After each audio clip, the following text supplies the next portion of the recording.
A phenomenological critique of mindfulness. Abstract. How do such normative affectivities as unconditionally intrinsic goodness, spontaneous compassion, luminosity, blissfulness, a calm and peaceful life guided by the fundamental value of nonviolence emerge as ultimate outcomes of a philosophy of groundlessness?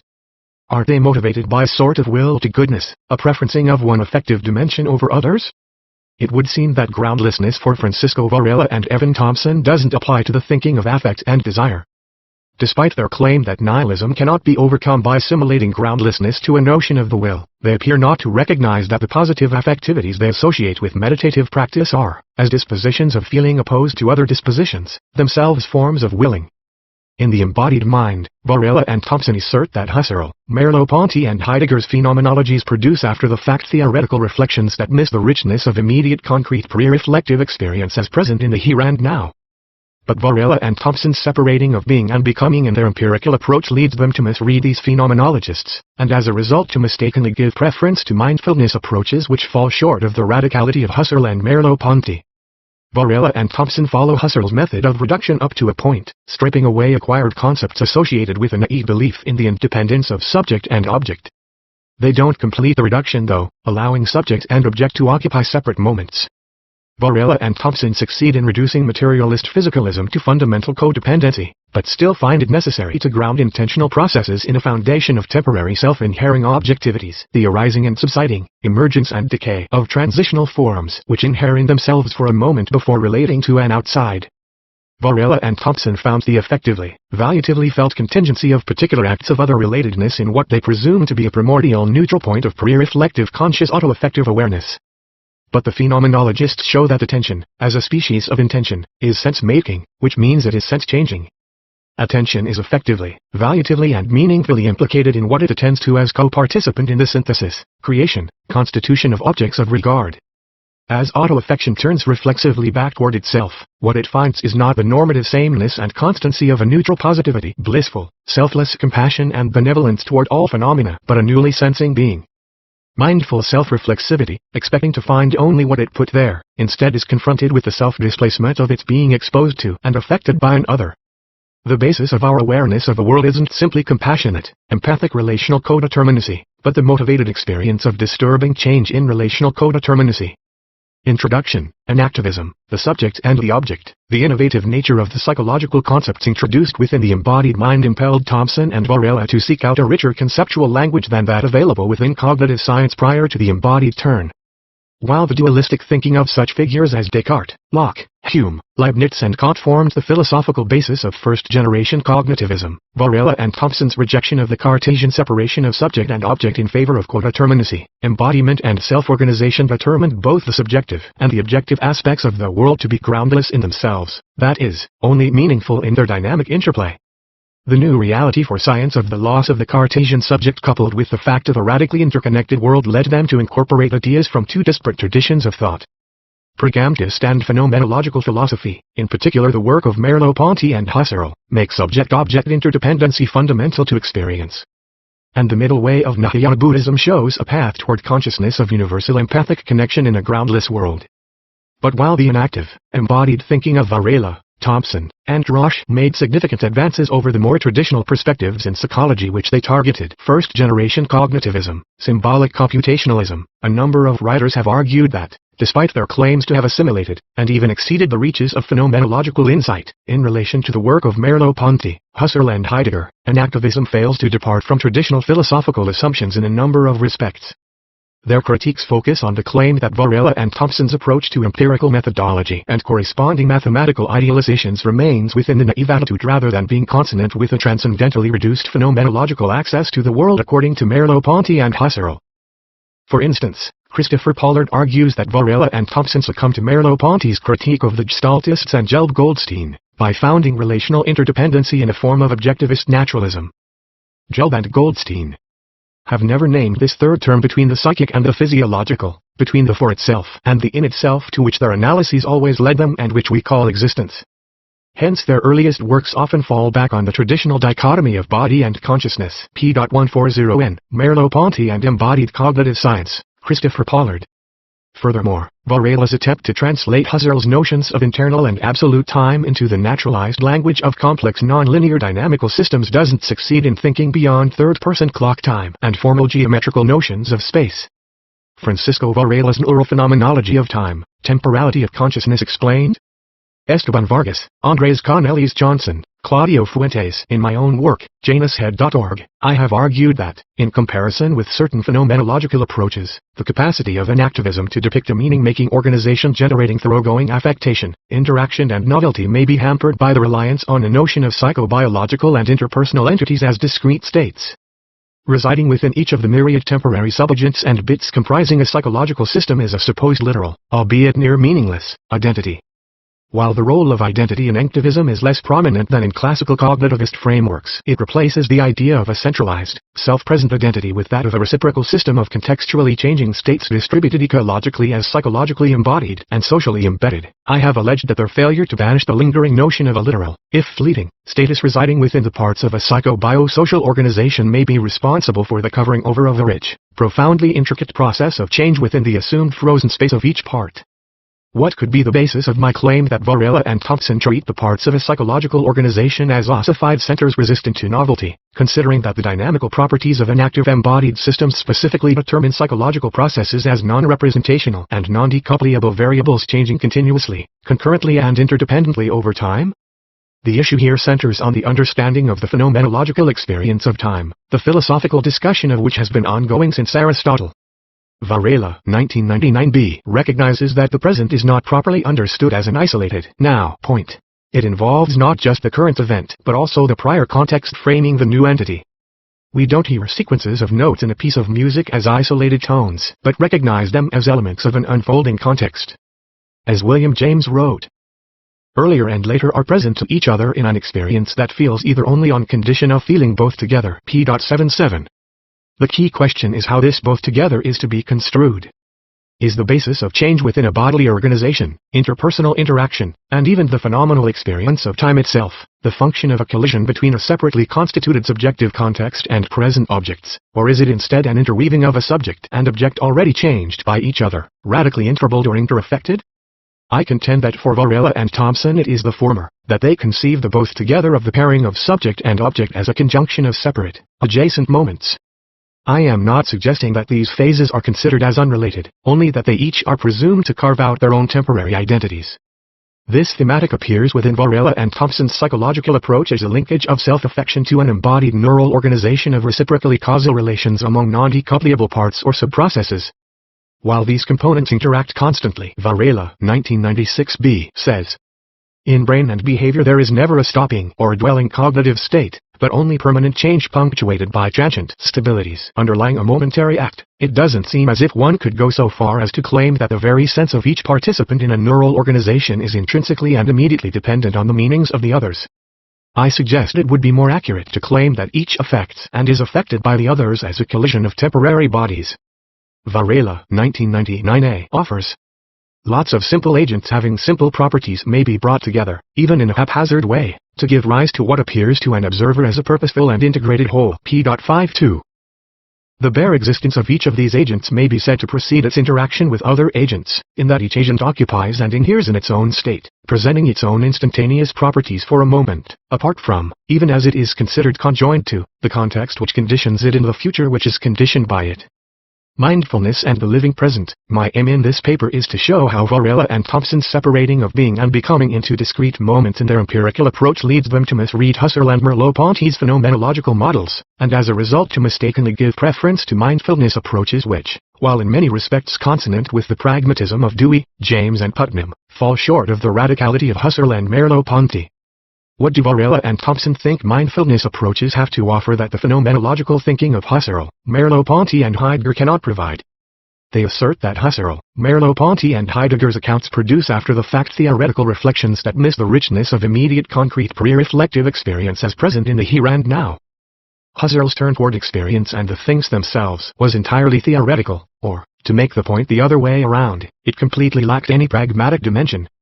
Indeed, this criticism would hold even for Heidegger's existential phenomenology, as well as for Merleau-Ponty's phenomenology of lived experience. Both stressed the pragmatic, embodied context of human experience, but in a purely theoretical way. Embodied mind. Footnote: in Mind in Life, Thompson backed away from his earlier critique of Husserl and phenomenology. His reassessment of Husserl does not, however, close the gaps separating his and Varela's approaches from Husserl's that I address in this paper. Our earlier interpretation of Husserl was mistaken. Husserl and phenomenology has far more resources than we realized for productive cross-fertilization with both the sciences of mind and Buddhist thought. In particular, I now believe that Husserl was not a methodological solipsist. 2. That he was greatly concerned with the intersubjective and embodied aspects of experience. 3. That his theory of intentionality was not a representational theory. And 5. That his theory of the life world was not reductionistic and representationalist. Furthermore, although I think phenomenology has tended to overemphasize theoretical discussion in the form of textual interpretation to the neglect of phenomenological pragmatics as well as original phenomenological analyses and philosophical argumentation, I think it is too facile to say simply that phenomenology is a purely abstract, theoretical project lacking a pragmatic dimension. It follows that I would now not characterize Husserl and phenomenology as a failure.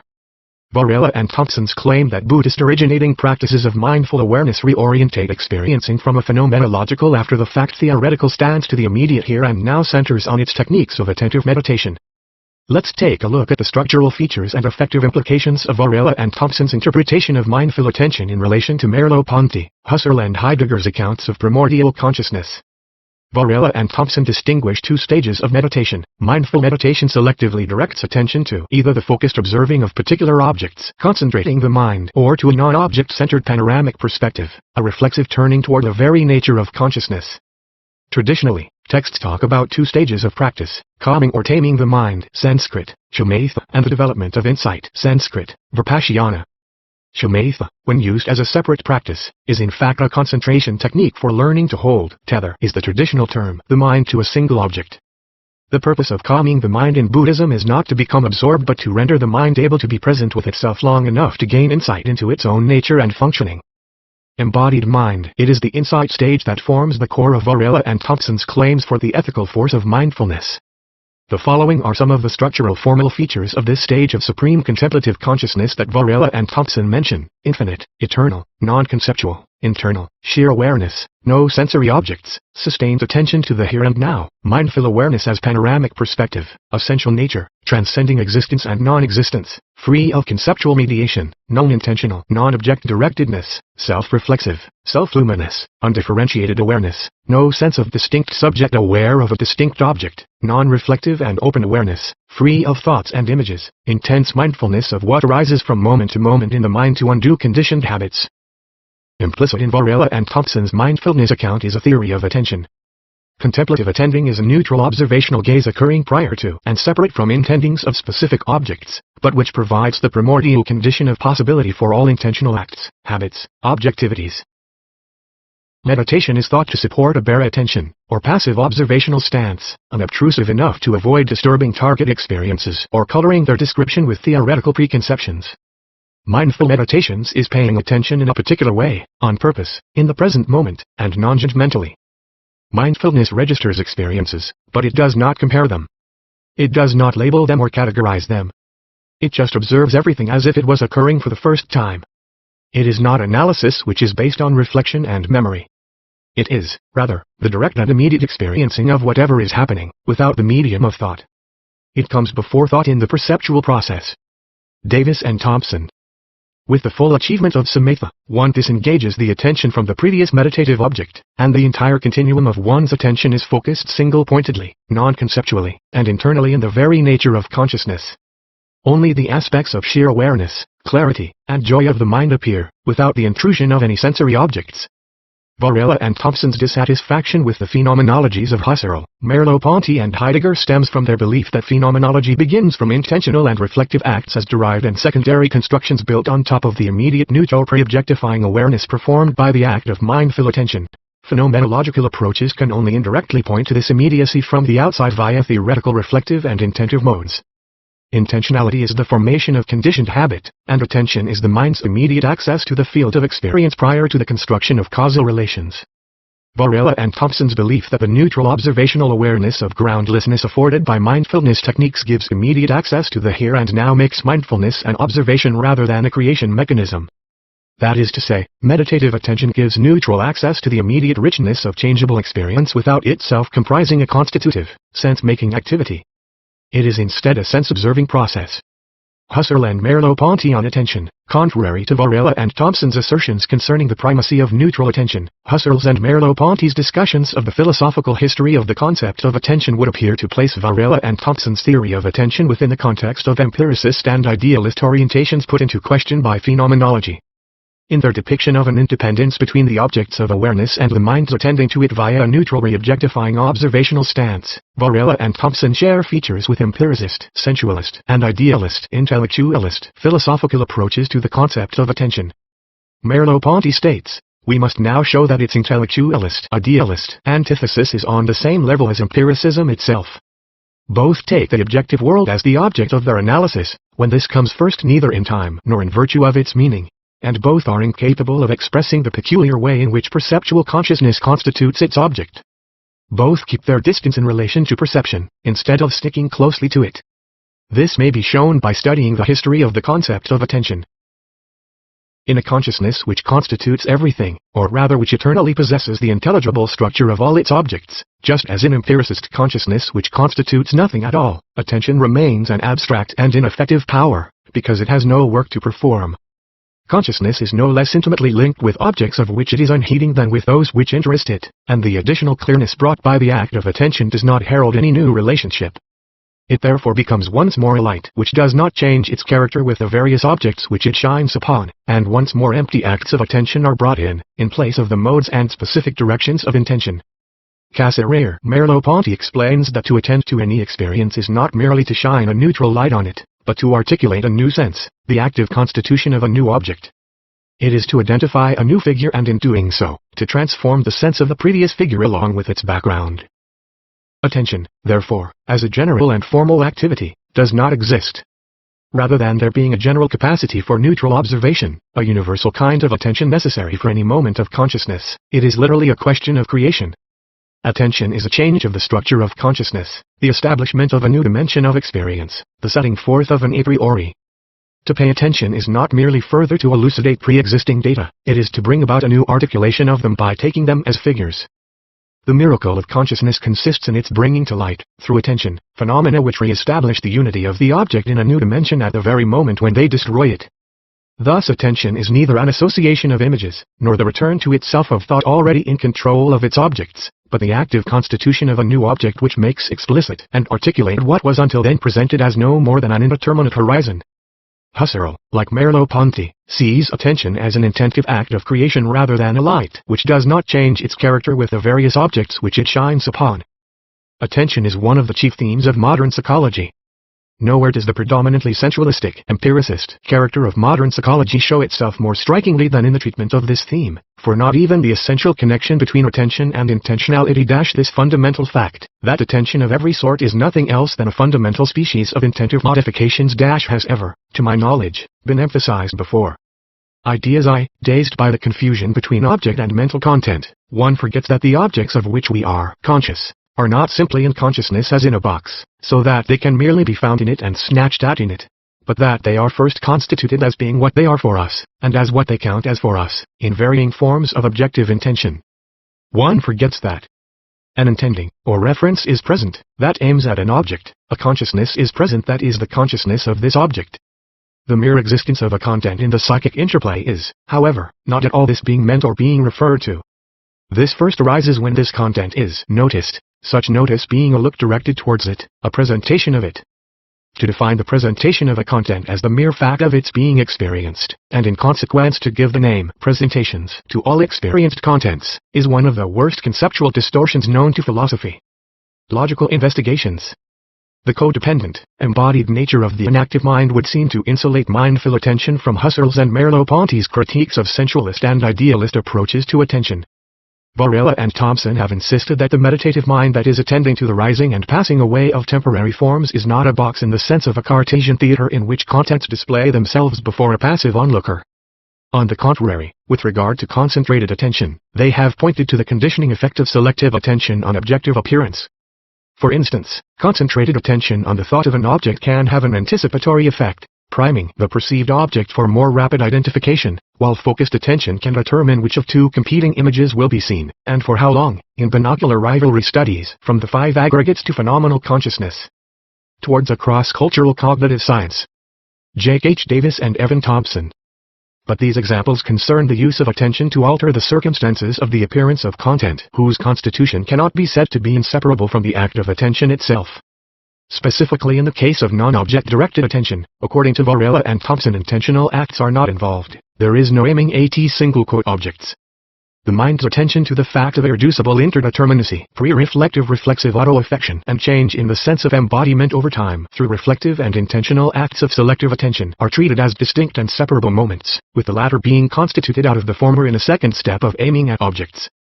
To the extent that non-intending, non-object-oriented primordial awareness is not implicated in, that is, does not participate directly in the moment-to-moment constituting and reconstituting of the sense of what arises and passes away, and instead maintains itself as a distanced neutrality, it encapsulates and totalizes this experience of arising and passing away in an idealism.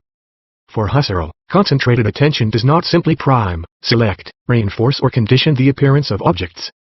Rather, the focused attention on an object is a synthesis of creative acts which first constitute and then continue to alter the nature of the object that is being noticed.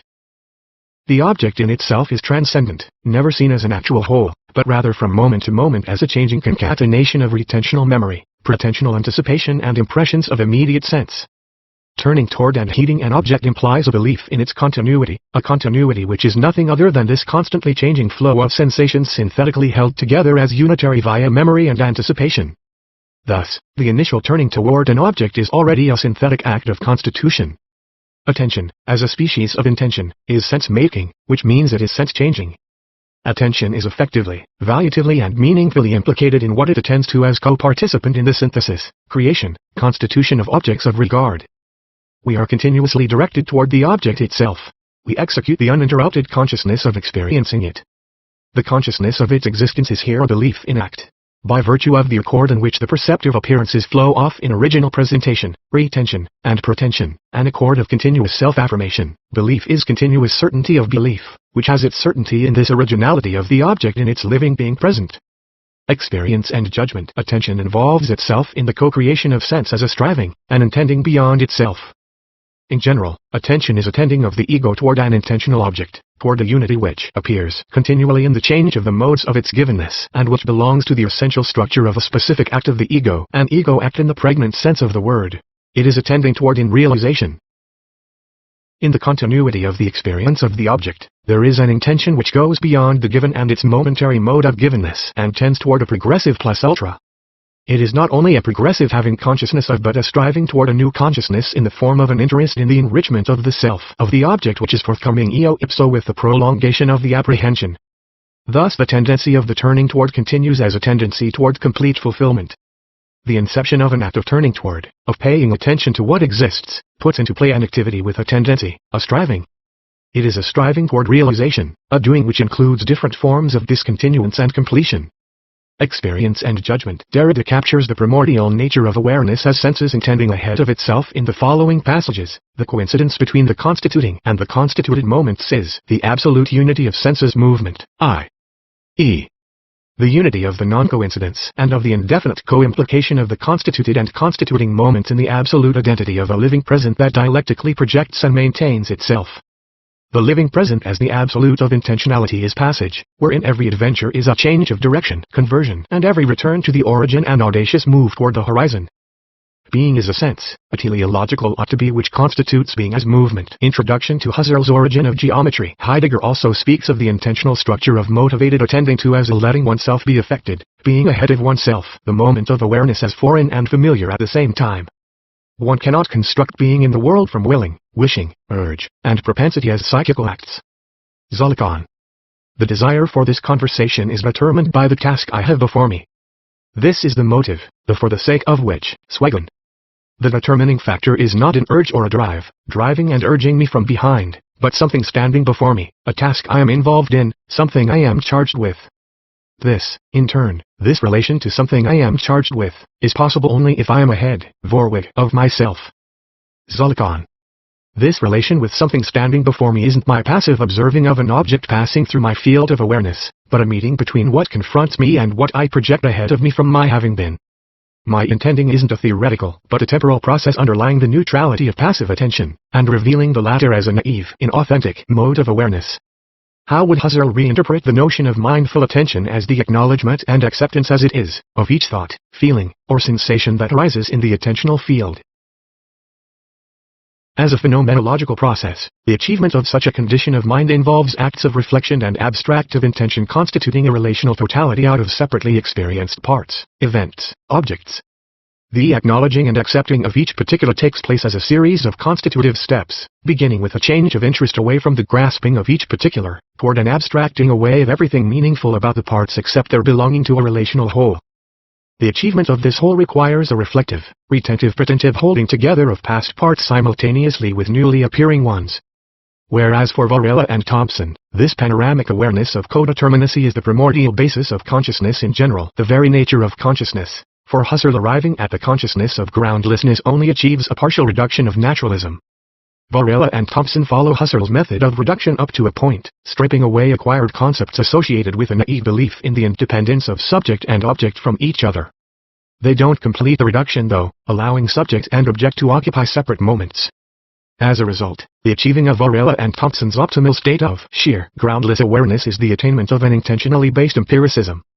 That is to say, Varela and Thompson have succeeded in reducing materialist physicalism to fundamental codependency, but still find it necessary to root intentional processes in a foundation of temporary self-inhering objectivities, the arising and subsiding, emergence and decay of transitional forms which inhere in themselves for a moment before relating to an outside. In the logic of Darwin's account of evolution and the Buddhist analysis of experience into codependent arising, we are concerned with the processual transformation of the past into the future through the intermediary of transitional forms that in themselves have no permanent substance. Embodied mind. Husserl's admonition to Franz Brentano may be apropos here. Anyone who misconstrues the sense and performance of transcendental phenomenological reduction is still entangled in psychologism. He confounds intentional psychology and transcendental phenomenology. He falls a victim to the inconsistency of a transcendental philosophy that stays within the natural realm. A thoroughgoing phenomenological reduction would reveal the sheer awareness of the very nature of consciousness as the object of an intentional noesis that, in this active sense, is at the same time striving, intending beyond itself toward a more unitary fulfillment. No reduction is complete without including this anticipative self-exceeding within any act of awareness. Furthermore, as an intention, the sense act which makes appear the relational whole is temporal, meaning that from one moment to the next new sense acts supersede it. Thus, each moment, each new act of sheer awareness has its retentive and reflective background in the form of immediately previous, but not identical, acts of sheer awareness. There is no immediate panoramic experience of the groundless whole that maintains itself over time without resting on a changing reflective referential basis.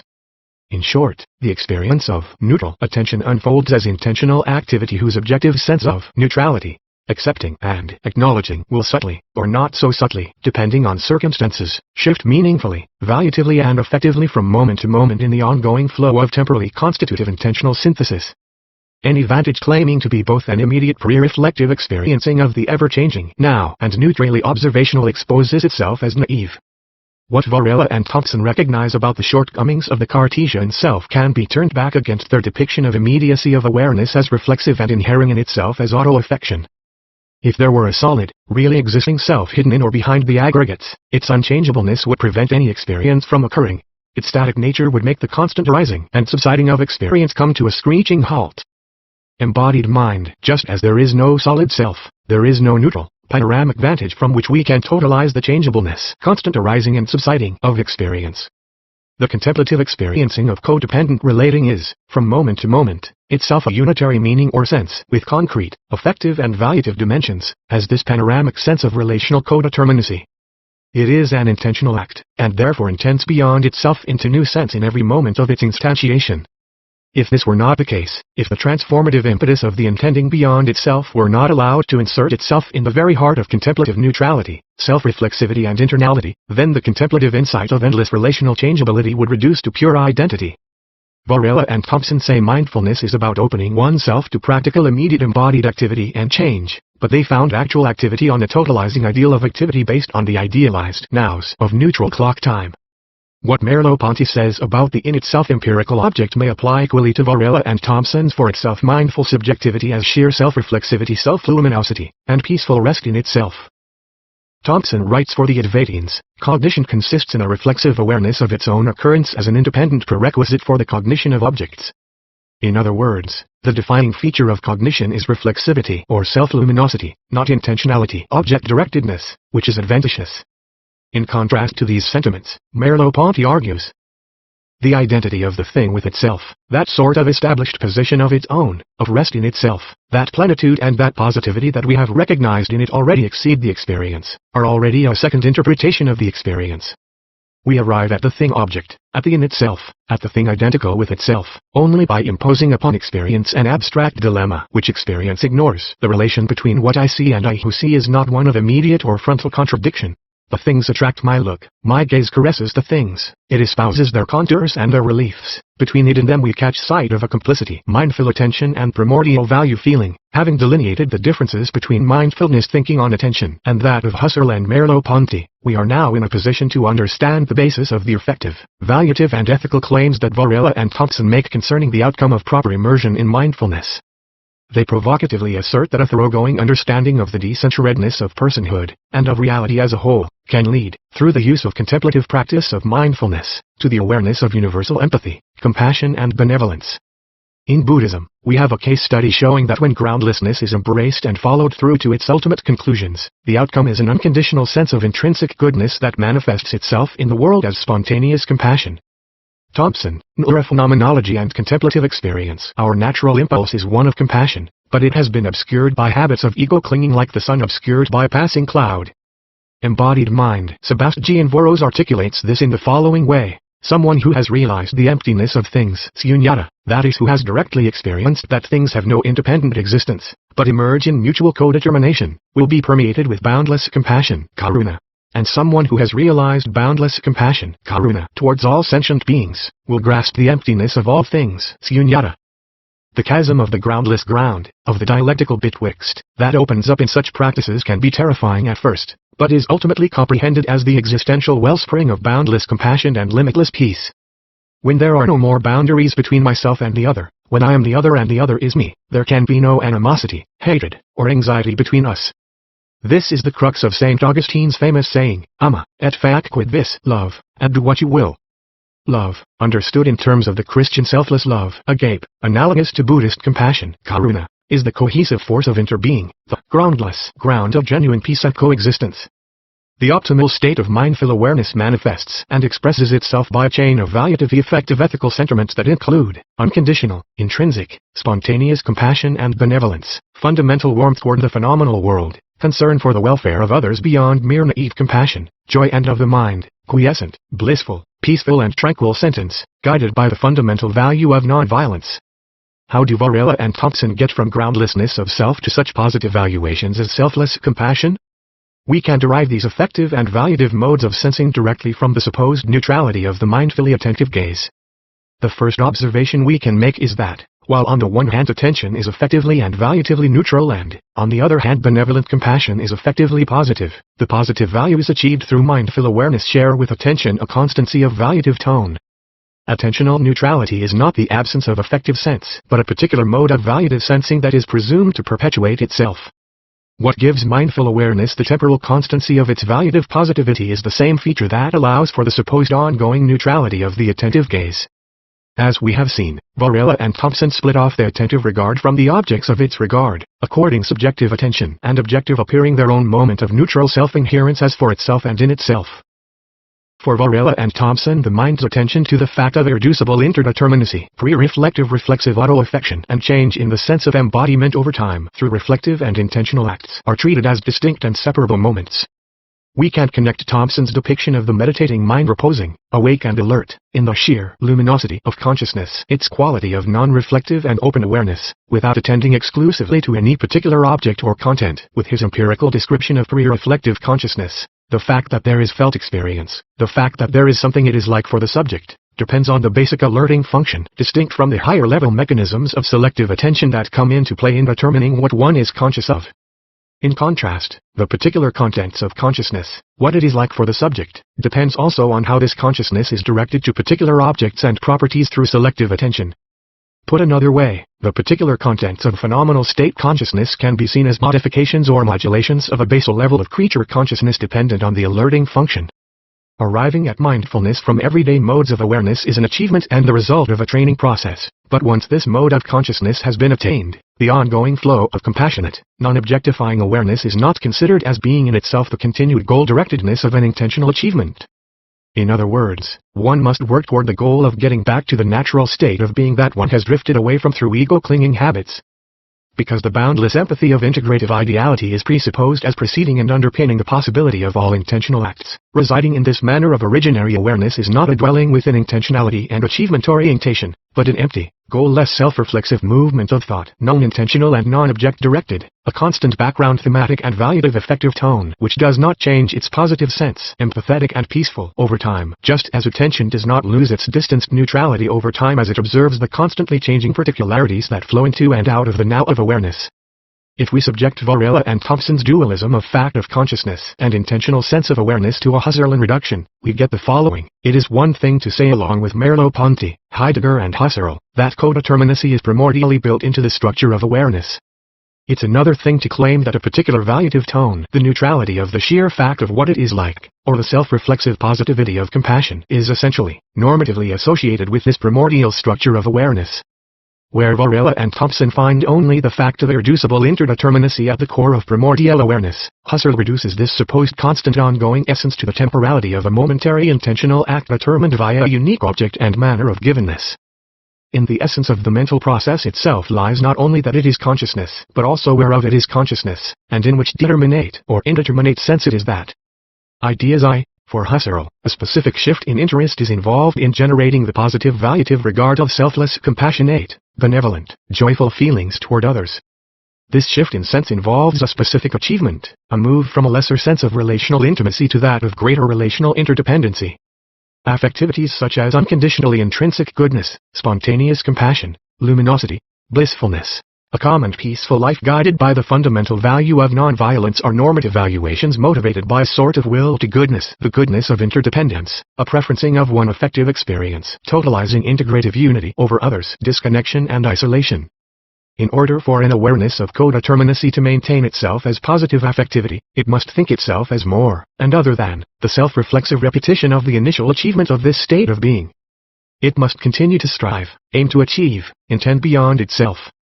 As I argued previously with regard to attention, the experience of codeterminacy unfolds as intentional activity whose objective sense of peaceful benevolence and empathy will subtly, or not so subtly, depending on circumstances, shift meaningfully, valuatively, affectively from moment to moment in the ongoing flow of temporally constitutive intentional synthesis. If for Varela and Thompson there is no subject-object independence, for phenomenology there is no codependent unity without vector of elsewhere defining the unity as a unity beyond itself. Varela and Thompson's positive valuative affective ethical terms recognize and celebrate only relation, integrity, reciprocity, interdependence, belonging. Phenomenology recognizes the fact that groundless interdependence and relationality are only possible as a disturbing renewal. Meaning, as existing, is an exiting from itself. As Merleau-Ponty says, in all uses of the word sense, we find the same fundamental notion of a being orientated or polarized in the direction of what he is not, and thus we are always brought back to a conception of the subject as ekstase, and to a relationship of active transcendence between the subject and the world. Action is, by definition, the violent transition from what I have to what I aim to have, from what I am to what I intend to be. When I say that I know and like someone, I aim, beyond his qualities, at an inexhaustible ground which may one day shatter the image that I have formed of him. This is the price for there being things and other people for us, not as the result of some illusion, but as the result of a violent act which is perception itself. Would Merleau-Ponty want us to believe there is an awareness, the mere fact of what it is like, expressed as peaceful, blissful compassion, sheer luminosity, non-attentive to particular objects, that founds the violence of perception? On the contrary, I think Merleau-Ponty would insist that his Gestalt-based, some world for everyone can be seen as only manifesting itself in primordial awareness as a pre-reflective feeling of being alive if we understand that feeling of the living present as a departure as well as an arrival, as an exposure and a violation, as a being connected with compassionately that disturbs a prior order of intimacy and connection. In other words, not a subjective moment of connection subtending difference, but a simultaneously subjective and objective difference in connection, which is another word for striving, motive, affectivity, passage, transit, signification, temporality, history. From this vantage, the middle way is less an overcoming of dualism than a resituating of it as a subjective totalization of dialectical relationality. It is instructive to compare the mindful ethic of concern for the welfare of others beyond merely naive compassion with Heidegger's concept of primordial care. Heideggerian care is not warmth, nor is it positive concern, compassion or benevolence. Care is taking care of, being in relevant relationality with something or someone, and presupposes and implies all variants of mood and affective comportment. Heideggerian care, as desire for the other, is a relation to the other composed of anticipation and loss, connection and disconnection, disclosure and concealment. Heidegger describes the care structure as something being understood with regard to something else. This relation is a confrontation that understands, interprets, and articulates, and at the same time takes apart what has been put together, being and time. If we apply this thinking to Varela and Thompson's mindfully aware unity of differences, we see that they recognize the putting together, as Varro's 2014 put it, when there are no more boundaries between myself and the other, when I am the other and the other is me, there can be no animosity, hatred, or anxiety between us. But ignore the taking apart, the dislocation with respect to the previous moment's awareness of relationality. From this vantage, it would appear that Varela and Thompson's notion of compassionate concern as positive sentiment is what Heidegger's care is meant to unravel and complicate. In their complicity with the supposed self-constancy of neutral non-preferential, non-intentional attentional awareness, mindful compassion, benevolence and generosity essentialize and privilege one pole, the goodness and bliss of unity of the primordially relational basis of experience over the objective pole of foreignness and dislocation. Varela and Thompson ground the affectively, valuatively felt contingency of particular acts of other-relatedness in what they presume to be a primordial neutral point of pre-reflective conscious auto-affective awareness. But the phenomenologists show that as auto-affection turns reflexively back toward itself, what it finds is not the normative sameness and constancy of a neutrality or positivity, but the surprise of a newly sensing being. Put differently, self-reflexivity, expecting to find only what it put there, instead is confronted with the self-displacement of its being exposed to and affected by an other. What mindfulness ignores in empathy is that primordial phenomenological relationality is split within itself as a becoming beyond itself. For Husserl, this split takes the form of the foreignness to self of what affects the ego as object. For Merleau-Ponty it is the violence of perceptual ecstase, while Heidegger conceives it as the anxious uncanniness of destabilizing being with others. For all three writers, the particularization of self-other relationality as always a new relation renders compassion as at the same time a form of alienation. Thompson's depiction of the mind reposing, awake and alert, in the sheer luminosity of consciousness, its quality of non-reflective and open awareness, without attending exclusively to any particular object or content, is a form of desire and intentionality in that in simple self-reflexive awareness, it is at every moment relating to a new object, its own changing sense of non-objectifying awareness of the arising and passing away of temporary forms, and being affected, disturbed, by it. Disturbance, desire and dislocating becoming is prior to, that is, implicit but not noticed in neutral, compassionate awareness.